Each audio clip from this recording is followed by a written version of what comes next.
Hey guys, so one of the requests I've had a bunch of times in the last few weeks has been for this Who Knew 10,001 Easy Solutions. I have seen the ad a couple of times, but with the amount of requests I've had, I assume they must be running these ads a bunch all over the country. The question people want to know, is it really worth anything, or is it a rip-off? It's really kind of a tough call on this one. There's a lot of pretty common sense type advice and things in here. The question seems to be whether it's stuff you've heard of yet or whether you haven't heard of it. Some of it I've heard of, some of it I hadn't heard of, and it seems kind of interesting.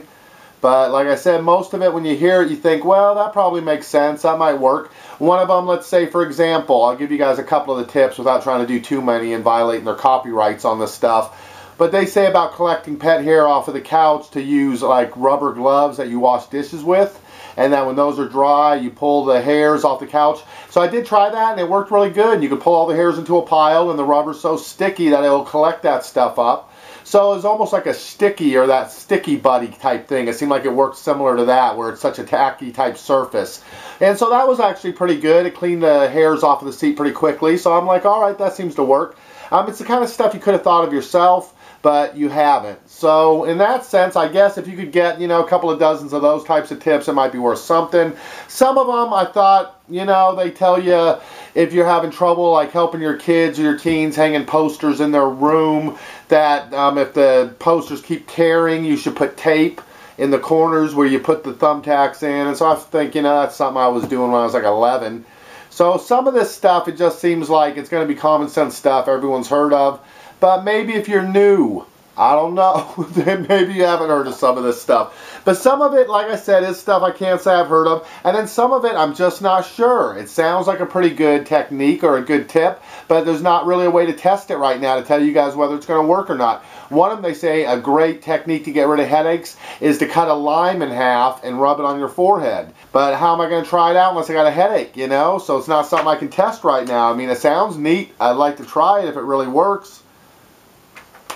So, okay, removing ticks. Now, when I lived out in the country, that used to be an issue sometimes, especially for a while when I was at the college. I was down camping down by the river a lot on the weekends and stuff. My dog would get ticks sometimes.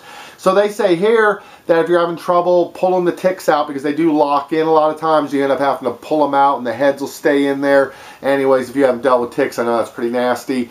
But they say if you take rubbing alcohol on a cotton swab or a Q-tip and you rub it on the tick first, that he'll release his grip and come out much easier. Now, they don't tell you why that's the case. Maybe it's the alcohol. He gets drunk, and then he's all releases and relaxes, and then you can just pull his ass right out.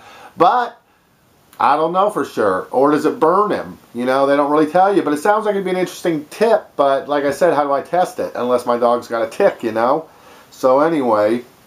Now, for me, I guess, this wouldn't be something if I wasn't doing the review. I probably wouldn't see enough use to really pick it up myself. But, I'm a recently divorced 40-year-old bachelor, basically living at home. So how much am I doing, I'm not cleaning that much.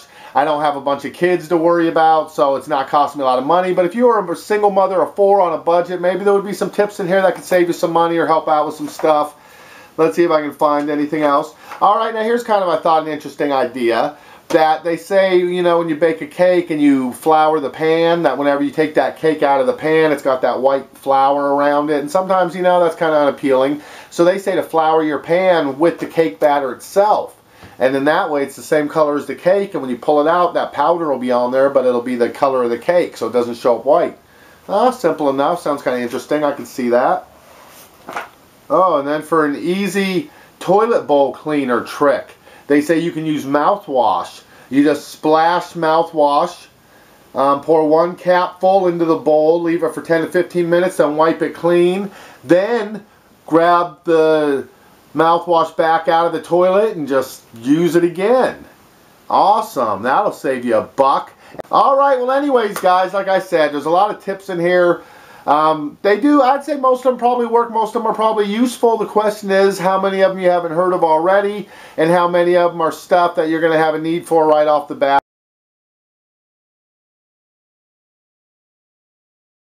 My best tip, though, in this whole book, the only one I really thought was worth much, page 279, where they show you how to do this.